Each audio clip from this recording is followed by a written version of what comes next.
अस्सलामुअलैकुम। मैं हूं साउथ कोरिया से अब्बास हुसैन और आप देख रहे हैं मेरा यूट्यूब चैनल कोरिया पाक इन्फो। पहले दोस्तों, आज की मेरी वीडियो का टॉपिक पाकिस्तान में जो कोरियन एम्बेसी है उसके रिलेटेड है। जो लोग F2R वीज़े वाले या जिनके पास E7 है, उनकी जो फैमिलीज़ को जो वहाँ से वीज़ा मिलता है उसमें कुछ तब्दीलियाँ की गई हैं या कुछ ऐसे रिक्वायरमेंट उन्होंने रख दिए हैं जो कि आप सब लोगों के लिए जानना बहुत ज़रूरी है। उस टॉपिक पे बारे में है।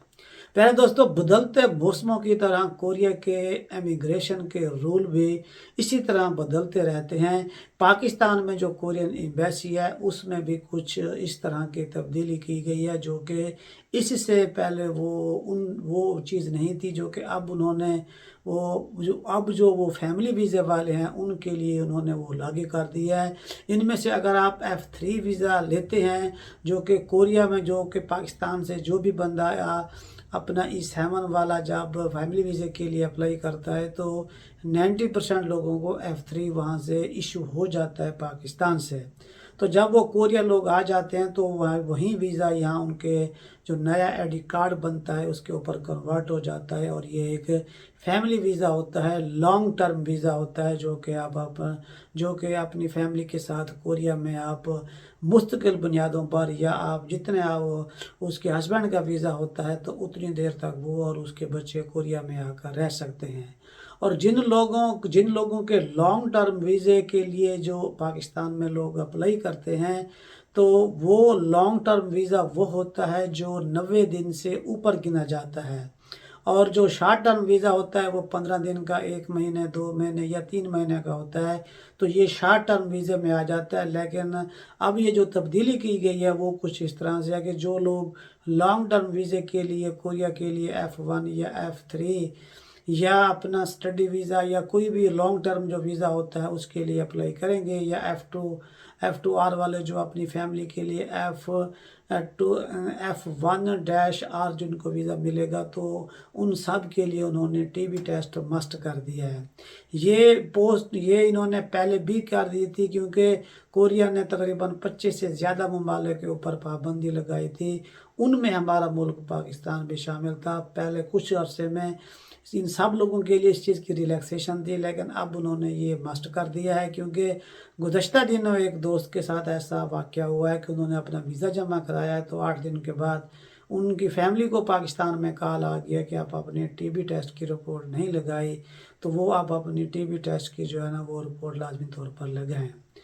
तो जब आप लोग वीज़ा अप्लाई करने के लिए जाते हैं तो ये 2000-4000 का खर्चा, इतना खर्चा नहीं है। तो आप लाजमी तौर पर अपना ये टेस्ट साथ जमा कराएंगे तो उससे यही मतलब होगा कि आपको F3 वीज़ा मिलेगा, लॉन्ग टर्म का मिलेगा। वरना हो सकता है कि वो आपकी फैमिली को C3 भी लगा के दे दें। तो बेहतर है कि आप इस चीज़ का रिस्क ना लें और लाजमी तौर पर अपना टीबी टेस्ट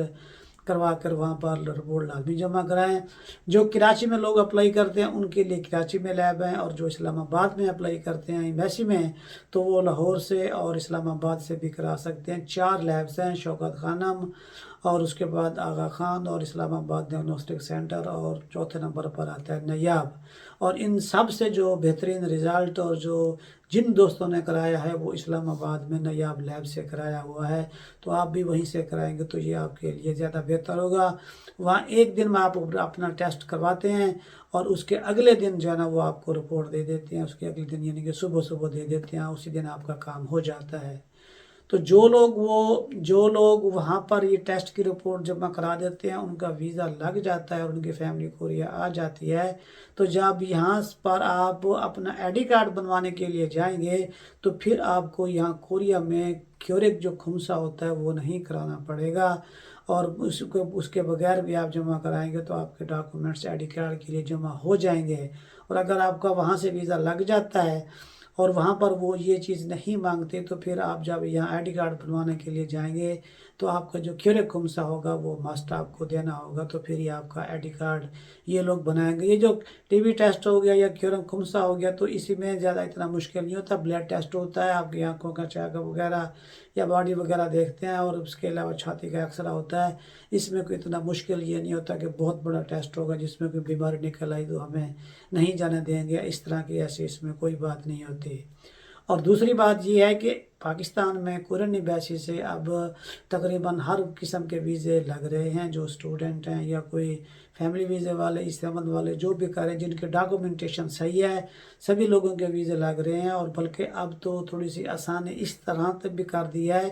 پہلے جن لوگوں کا کوئی اعتراض ہوتا تھا تو ان کو وہ ڈینائی کر دیتے تھے، کوئی اسپیسیفک ریزن نہیں بتاتے تھے۔ اب کوریا میں ایسے بھی دوست ہیں، ایک دوست نے اپلائی کیا، تھیگو میں ہوتا ہے، تو اس انویسٹر کی اسے کوریا میں کال آئی اور انہوں نے کہا کہ آپ کی کوریا میں سالانہ انکم کم ہے، تو لہٰذا ہم آپ کی فیملی کو لانگ ٹرم ویزا نہیں دے سکتے، شارٹ ٹرم دیں گے اگر آپ کہتے ہیں تو انہیں وہ شارٹ ٹرم ویزا دے دیتے ہیں، اور اگر آپ نہیں کہتے تو پھر ہم ان کا ڈینائی کر دیتے ہیں۔ تو پھر دوست نے کہا کہ چلو شارٹ ٹرم ہی دے دیں، یہاں جب یہاں آ جائیں گے تو لوگ کم از کم 3 مہینے تو رہ کر واپس چلے جائیں گے۔ یعنی کہ اس کا مطلب یہ ہے کہ اب وہ جو ایمبیسی ہے تھوڑا سا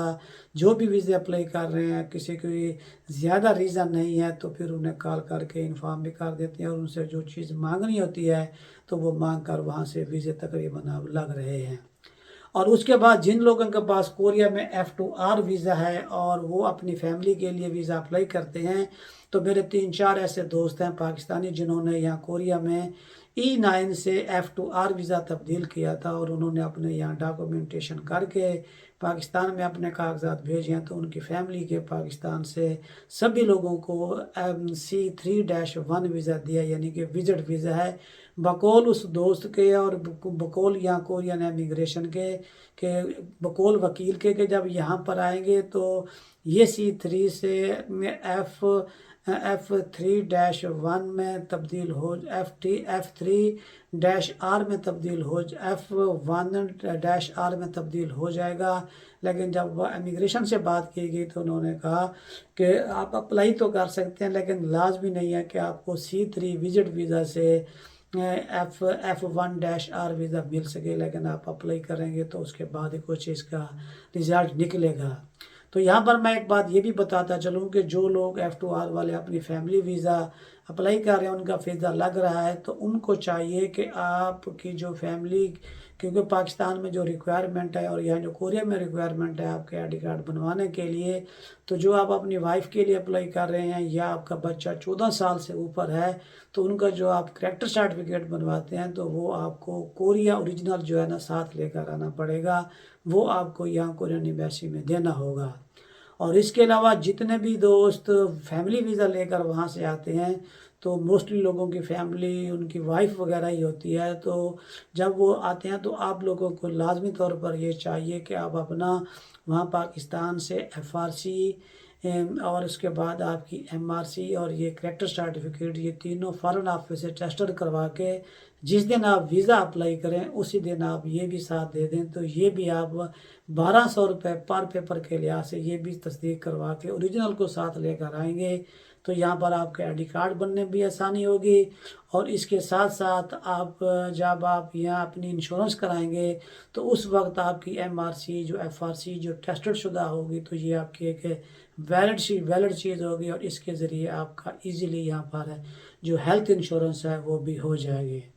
اور جو لوگ یہاں پہ F2R والے ہیں ان کی فیملیز بھی آ رہی ہیں، یا F3 والے ہیں ان کی بھی فیملیز آ رہی ہیں، میری طرف سے تمام دوستوں کو بہت بہت مبارک بھی ہو۔ اور خاص طور پر اب یہ جنہوں نے 20 دسمبر تک E7 لینے کا جو شیڈول رکھا ہوا ہے، اس میں ماشاءاللہ ہمارے پاکستانی کافی دوست اس میں اپلائی بھی کر رہے ہیں، اور کافی دوستوں کے لگ بھی رہے ہیں، تو یہاں کوریا آنا اب اتنا مشکل نہیں رہ گیا، اور یہاں پر جو پالیسیز وغیرہ ہیں اس میں بھی کافی نرمی کی جا رہی ہے۔ یہ نمبر آپ لوگوں کے سامنے ہے پاکستانی ایمبیسی کا، اور یہاں پر دوسرا نمبر ہے آپ کے سامنے یہ کوریا میں امیگریشن کا، ان دونوں پر آپ کال کر کے مزید اس بارے میں مزید معلومات لینا چاہتے ہیں تو آپ ان سے بھی لے سکتے ہیں۔ اگر آپ میرے چینل پر نئے ہیں تو بھی چینل کو لازمی سبسکرائب کریں۔ ایک نئی ویڈیو کے ساتھ پھر ملاقات ہوگی۔